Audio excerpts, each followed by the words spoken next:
penjelasan saudara dalam menyikapi Yesus itu berbeda dengan penjelasan yang selama ini saya dengarkan, saudara. Mungkin Makanya saudara ini Anda sempalan tanyanya mungkin. sama saya. Anda tanyanya Enggak, sama saya orang yang duga pernah saudara ini baca sempalan. Bible. Gitu.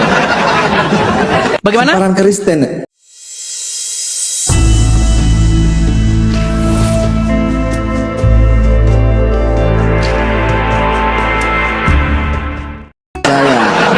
Gimana? Terjadi intention yang berbeda. Saudara tidak berani mendengarkan penjelasan saya. Silakan. Ketika Nabi Muhammad, ketika umat Islam mengatakan Assalamualaikum ya Rasulullah, Allahumma salli ala Sayyidina Muhammad, Allahumma salli ala Muhammad, itu dalam rangka mendoakan Muhammad, bukan meminta sesuatu kepada Muhammad.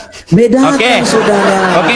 Kalau orang Kristen melakukan Yesus, darah Yesus, Bapa di surga, baik, berarti ini itu meminta, saudara. Bedakan. Oh, jelas. Kalau meminta kepada Yesus itu jelas, karena Yesus memiliki kuasa, ya kan? Orang buta datang kepadanya, aku mau supaya aku melihat. Lalu Yesus mencelikkan mata orang buta itu. Di dalam Al-Quran disebutkan, Isa itu mencelikkan mata orang buta, betul? Menyembuhkan orang kena kusta, betul? Membangkitkan orang mati, betul? Betul. Bahkan dia menciptakan burung, betul? Dari yang tidak ada menjadi ada, betul? Wallahu a'lam, dari yang tidak ada menjadi ada. Makanya saya bilang, karena Yesus memiliki kuasa, dia berkata, segala kuasa baik di sorga dan di bumi telah diberikan kepadaku. Makanya ketika Yesus memiliki kuasa untuk membangkitkan, menghidupkan orang mati, kenapa Muhammad tidak punya kuasa, tetapi kalian malah nekat mengikuti dia? Kalian nekat mengikuti orang yang ada dalam alam kubur. Seharusnya kita itu dipimpin oleh firman-Nya yang menjadi manusia, bukan dipimpin oleh mayat dalam kubur, saudara. Dengar lagi. Sudah selesai belum? Silakan. Saudara, ketika saudara tadi mengatakan telah diberikan, berarti kan ada yang memberikan, toh? Oh, jelas. Iya. Kenapa saudara tidak menyembah yang memberikan itu? Nah, ini. Begitu.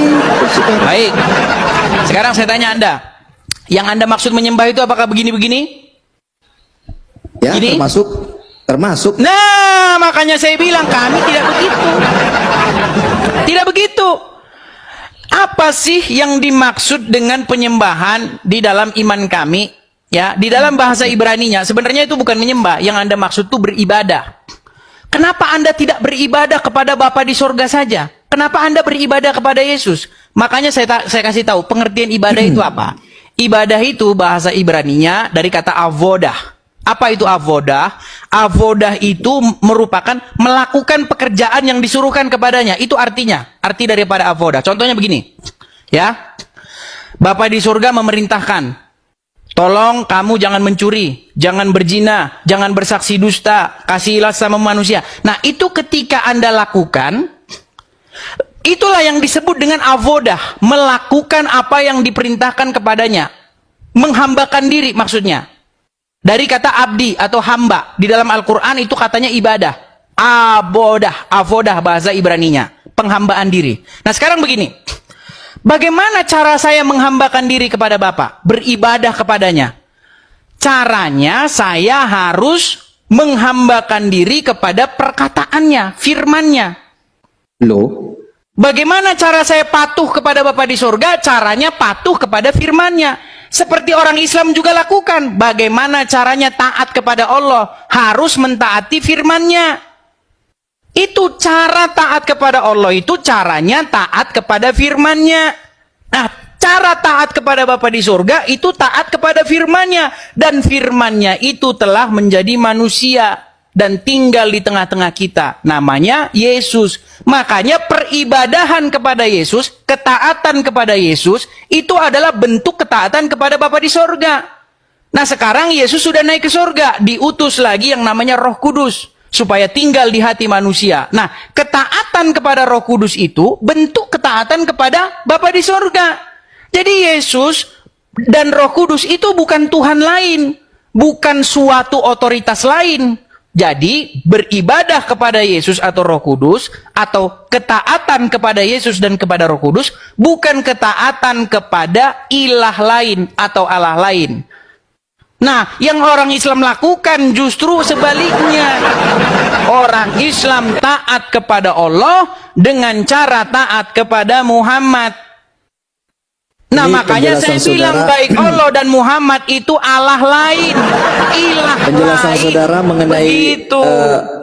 penjelasan saudara dalam menyikapi Yesus itu berbeda dengan penjelasan yang selama ini saya dengarkan, saudara. Mungkin Makanya saudara ini Anda sempalan tanyanya mungkin. sama saya, Anda tanyanya Enggak, sama saya orang yang duga pernah saudara ini baca sempalan. Bible. Gitu. Bagaimana? Sempalan Kristen. Saya duga saudara ini sempalan dari Kristen begitu. Karena sangat jauh berbeda dengan Loh, apa yang saudara makanya jelaskan. Anda itu tanya sama orang yang baca Bible. Anda jangan tanya sama orang nggak baca Bible. Yang di dalam Bible itu dikatakan seperti itu. Yesus itu datang daripada Bapa di sorga. Iya kan?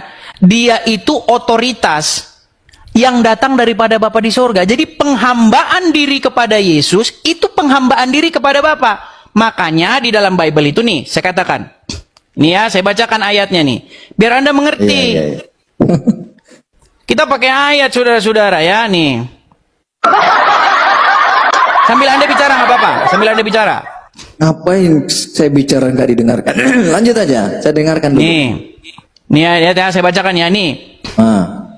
Misalnya di dalam, nih ya, Filipi 2, ayat yang ke-11. Nih, saya bacakan dari sebelum ayat yang ke-11 ya.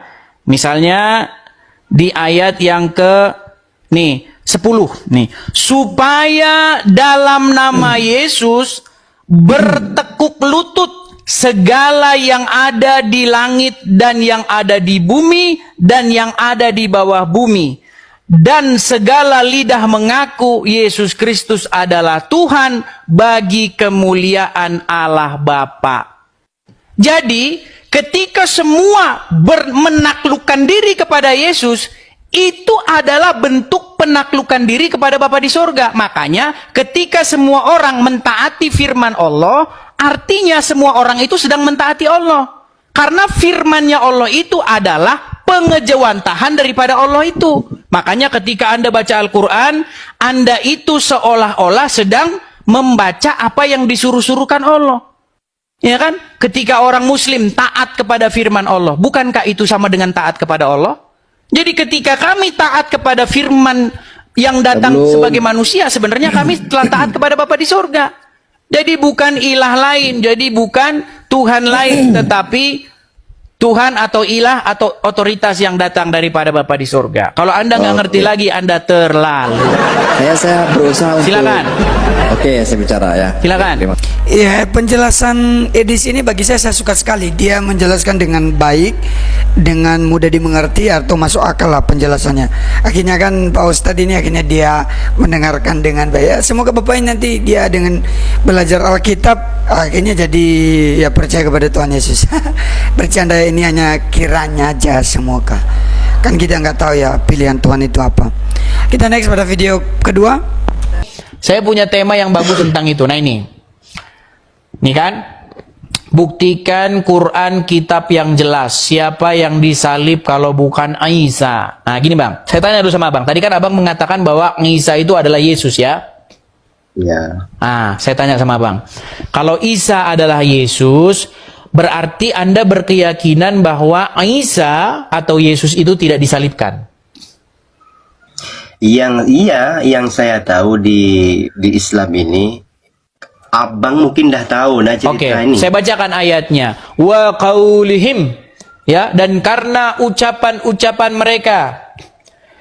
Inna qatalnal masih Isa ibn Maryam, katanya. Sesungguhnya kami telah membunuh Al-Masih Isa putra Maryam. Wa ma qataluhu wa ma salabuhu walakin syubbiha lahum. Bahwa sesungguhnya mereka tidak membunuhnya dan tidak juga menyalibnya, melainkan yang diserupakan bagi mereka. Betul? Nah, jadi saya mau tanya dulu sama abang nih bang. Jadi di dalam sudut pandang agama Islam, bahwa Isa atau Yesus itu tidak disalibkan, tetapi yang disalibkan itu adalah orang lain yang wajahnya dibuat menjadi Isa, begitu? Atau Yesus? Yang saya tahu ya yang itu. Oke. Artinya Allah menumbalkan orang lain untuk menggantikan Isa atau Yesus, betul? Bukan menumbalkan. Itu namanya menumbalkan lah, Bang. Kan dia bukan Isa. Gimana, Bang, ini? Artinya dia kan bukan Isa, cuman wajahnya dibuat seperti Isa. Dia menjadi disangka orang dia Isa. Artinya dia jadi tumbal lah, Bang. Gimana itu? Selama saya mengikuti Bang Edis nih, saya Muslim loh, Bang. Nah, Mengikuti Bang Edis, kadang saya ketawa, kadang saya jengkel, kadang saya ketawa lagi, kadang saya terhibur gitu. oke. Tapi ini kita bangun logika, Bang, ya. Gini, Bang. Iya. Logika yang kedua gini. Berarti orang-orang ini, mereka yang hendak menyalib Isa ini, mereka malah menyalibkan orang lain. Salah salib gitulah ya. Seharusnya Isa atau Yesus yang disalib, mereka malah salah salib gitu. Iya. Artinya begini, Bang. Artinya mereka ini tertipu, betul? Nah, kalau ada yang tertipu, maka harus ada penipunya, betul? Iya, betul. Nah, siapakah penipunya? Nah, itu siapa yang menyalibnya? Nah, loh, mereka nggak bisa dibilang penipunya, Bang, karena kan mereka ingin menyalibkan Isa yang sungguhan. Tapi tanpa mereka sadari, tanpa mereka ketahui, mereka menyalibkan Isa atau Yesus yang KW. Artinya mereka kan tertipu. Iya. Nah, kalau mereka tertipu, lantas siapakah penipunya?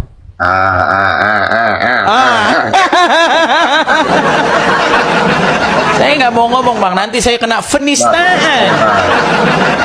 Bang Edi, saya tahu kamu menjebak saya. Mungkin saya akan mengatakan. Saya hanya menggunakan logika saja gitu loh, Bang. Saya tahu Bang Edi sering memancing omongan jebakan. Itu jebakan. Berat ya. Berat, saudara. Berat, saudara. Nah, itu yang saya terhibur sama Bang Edis nih, berat, saudara. Iya. Akhirnya kan jadi lucu ya. Jadi bapak ini akhirnya tinggal kita ketawa gara-gara Edis TV memberikan contoh demi contoh supaya dia mudah memahaminya. Akhirnya ternyata ya masuk akal juga dan ternyata benar ya.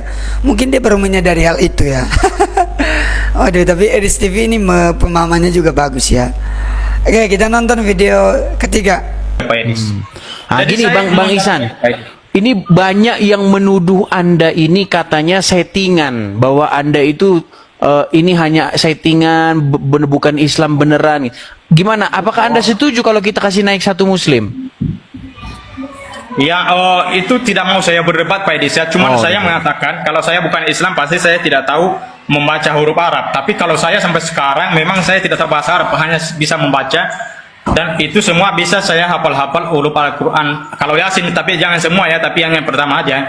Yasin wal Qur'anil Hakim, innaka laminal mursalin, ala siratim mustaqim, tanjilal azizir rahim, litunjira kama ma unjira abahum fahum wafilun. Jadi saya jangan semua. Jadi jadi surah Al-Ikhlas. Sah ya, Muslim ya. Lam yalid wa lam yulad wa lam yakul lahu kufuwan ahad. Jadi at-tahiyatul ini Pak Edis. Jadi ketika saya menunjukkan jari ini Pak Edis, at-tahiyatul mubarakatus salawatu taibatu lillah, assalamu alayka ayyuhan nabi wa rahmatullahi wa barakatuh, assalamu alayna wa ala alihi. Jadi ketika saya mengucapkan asyhadu alla segini Pak Edis ya. Jadi pas menunjuk itu kayak gini dia Pak Edis. Asyhadu alla ilaha illallah. Jadi pada illallah itu menunjuk. Jadi saya memahami itu bahwa tiada Tuhan selain Tuhan di Mekah. Itu saya memahami itu. Saya menunjuk Tuhan di Mekah. Karena di Al-Quran itu diperintahkan Muhammad untuk menyembah Tuhan di negeri Mekah. Jadi ketika saya at-tahiyatul, dari saya la ilaha illallah. Jadi tidak ada Tuhan selain Tuhan di Mekah. Itu makanya ditunjuk. Jadi kalau bukan Tuhan di Mekah, karena Tuhan itu berada di asri, di atas. Ketika saya la ilaha illallah pasti ke kiri tangan saya, tapi pada waktu itu saya menunjukkan arah ke depan, arah ke kiblat. Jadi Tuhan itu menunjukkan dia di situ. Itu saya memahami, tapi bukan saya mengucap sini. Terima kasih. Oh, iya. Berarti sekarang ini Anda akhirnya malah ditinggalkan istri Anda, ya.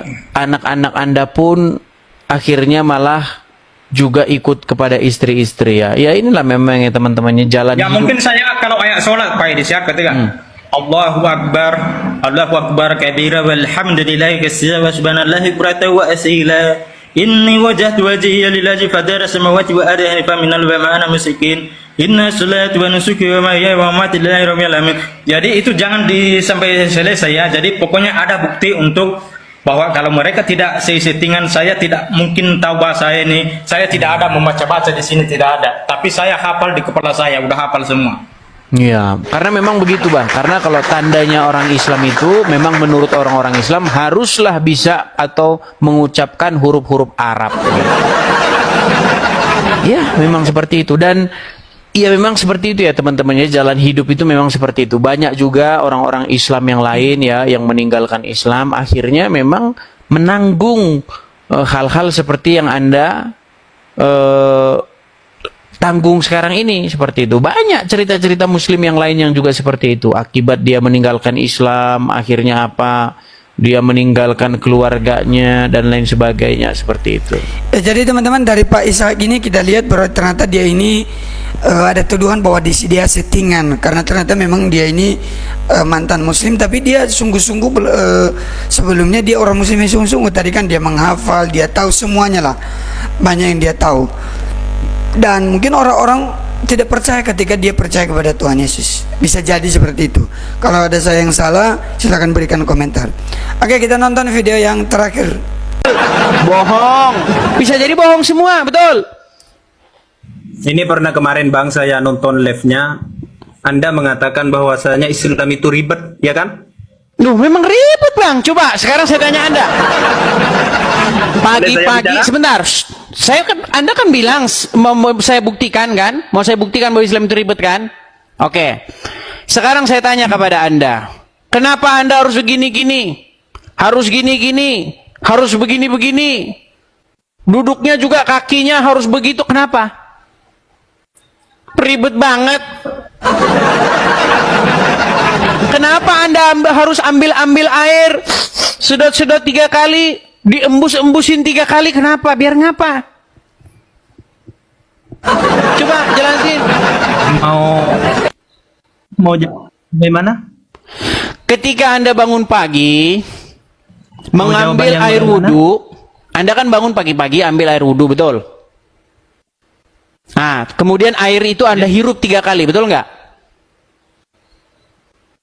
Ya, Nah, kenapa? sunnah. Iya, maksudnya kenapa? Biar ngapa harus 3 kali? Kenapa nggak 2 kali atau sekali gitu? Kenapa?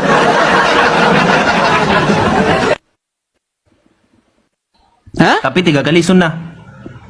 Iya, Kenapa itu dibilang kenapa sunnah? kok harus 3 kali? Itu jawabannya. Salah Bang. jawabannya Sama saja- karena sama saja. setan semalam tidur di situ. Lu, Bang, Anda percaya nggak? Anda ambil air itu hirup 3 kali karena setan tidur di situ semalam. Andaikan Anda bertanya seperti ini, kenapa itu sunnah? Kenapa 3 kali itu sunnah? Andaikan tadi bertanya, kenapa harus menghirup air? Jawabannya seperti tadi, karena setan pada saat kita tidur ada di situ. Karena setan tidur di bagaimana? situ, betul? Diam di Iya, situ. karena setan tidur di lubang hidungnya orang Islam, betul? Berarti umat apa yang tiduran bersama dengan setan?